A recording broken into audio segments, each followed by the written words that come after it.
Hammaga salom, sizlar bilan Shahur to'la. Bugungi videomizda xudo xohlasa bilaman, hammanglar bilan kommentariyada to'ldirib tashlaydilar.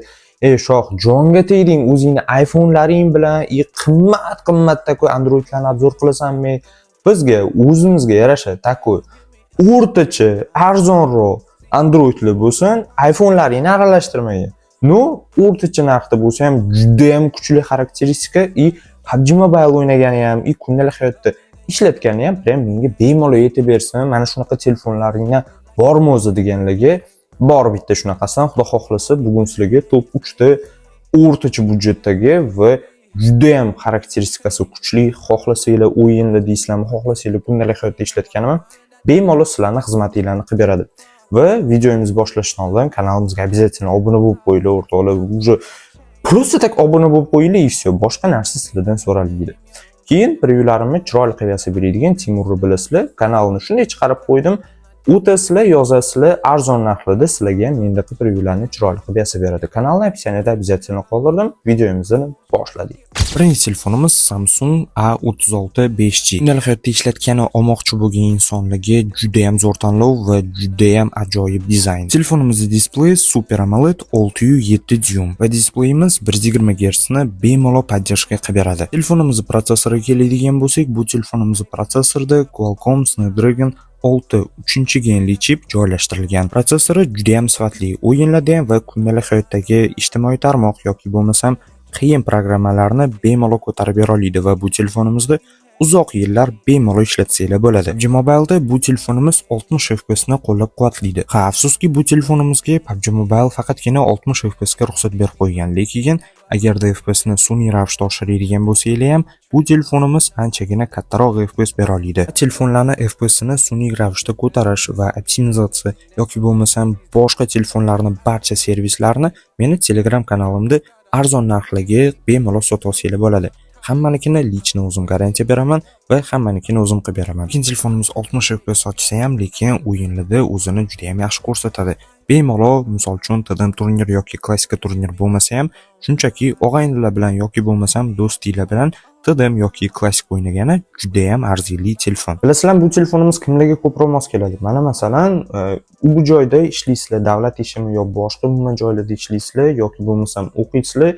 Menga o'rtacharoq budjetda bo'lsin, 0.2 juda ham xarakteristikasi kuchli va sotib olganimdan keyin bemalol menga 3 yil, 4 yil, 5 yilgacha xizmatimni qilib bersin deydigan insonlar va misol uchun o'qishdan, ishdan prям charchab kelasizlar, o'shanda og'ayninglar, tanishinglar, kirmaysanmi PUBG Mobile'ga yoki bo'lmasam bironta boshqa o'yinlarga kir maza qilib o'ynaymiz deyishadi-yu, o'sha paytda kirib og'ayninglar bilan, o'rtog'inglar bilan bemalol vaqt o'tkazgani bu telefonimiz juda ham mos keladi. Misol uchun kundalik hayotda ishlatganda ishxona kollektivinglar bo'ladimi?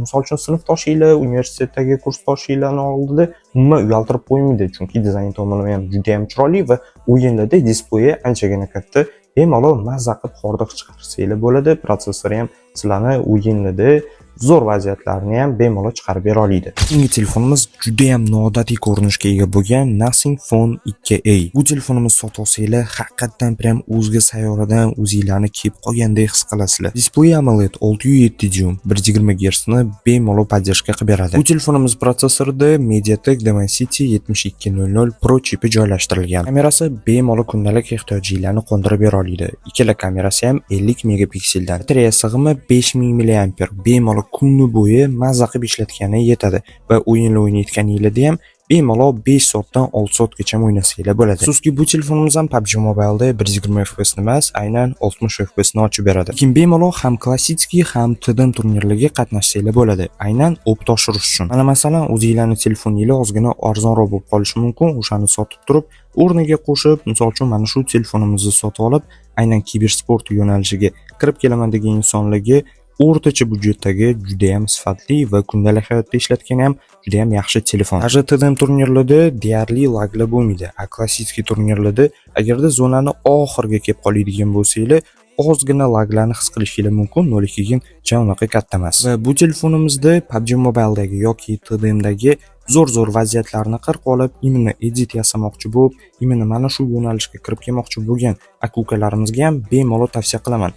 Chunki o'rtacha budjetdagi bemalol PUBG Mobile'da baland grafikalarda zapis qilib o'ynasanglar bo'ladi. Oxirgi telefonimiz Vivo V50 Lite 5G. Telefonimiz 677 dyuymlik AMOLED ekraniga ega va displeyimiz 120 Hz ni podдержка qiladi. Protsessorimiz MediaTek Dimensity 6300. Batareya sig'imi naqd 6500 mAh. Bemalol 1,5 kun davomida umuman zaryadkaga qo'ymasdan ishlatib yursanglar bo'ladi. Bu telefonimiz PUBG Mobile'da afsuski 45 FPS ni ochadi. Bilmadim, bu PUBG Mobile'da o'zini ishlari, lekin telefonning umuman aybi yo'q. Lekin bu telefonimiz protsessori bemalol 60 FPS ni ochib bera oladi va даже 90 FPS ni ham. Lekin bilmadim, Vivo kompaniyasi PUBG Mobile bilan ozgina prям tortishib qolishdimi? Lekin bu telefonimiz afsuski 45 FPS bilan joylashtirib qo'yishgan. Lekin baribir ham bu telefonimizda aynan yaqinligi, aka-ukalarga, ota-onalarga ish yoki bo'lmasam o'qish uchun sotib olib berib, prям hadya qilsanglar, juda ham o'rtacha narxdagi eng yaxshi telefonlardan biri. Telefonlarimizning narxiga keladigan bo'lsak, hozirgi kunda Samsung A36 5G telefonimizda o'rtacha 4 million so'm atrofida bemalol topa olasizlar. Albatta, korobka holatini. Zenfone 2e telefonimizda hozirgi kunda o'rtacha bemalol 4,5 million so'm yoki nari borsa 4 million 800 minggacha ham topa olasizlar. Eslatib o'taman, har bir telefonimizda aynan korobka holatidagi narxini aytyapman. Vivo V50 Lite 5G telefonimizda hozirgi kunda bozor narxida o'rtacha 3 million 800 mingdan 4 milliongacha bemalol topa olasizlar. Shu bilan o'rtoqlar, bugungi videomiz ham oxiriga yetib keldik. Agarda videomiz sizlarga yoqqan bo'lsa, men juda ham xursandman. Obязательно kanalimizga obuna bo'lib qo'ying va videomizga like bosib qo'ysanglar, bundan ortiq menga motivatsiya yo'q. Xudo xohlasa keyingi videolarimizda qaysi telefonda ishtirok etishini va qiziqarli o'zingizga mavzularni tanlasanglar, xudo xohlasa keyingi videolarimizda sizlarga foydasi tegadigan, manfaatli bo'ladigan shunaqa kontentlarimizni chiqarishda davom etamiz. Har doimgidek o'zingizlarni ehtiyot qilinglar, joninglar sog' bo'lsin, hech qachon harakatdan to'xtamanglar. Xudo xohlasa keyingi videolarimizda ham shunaqa gaplashib o'tirish nasib qilsin.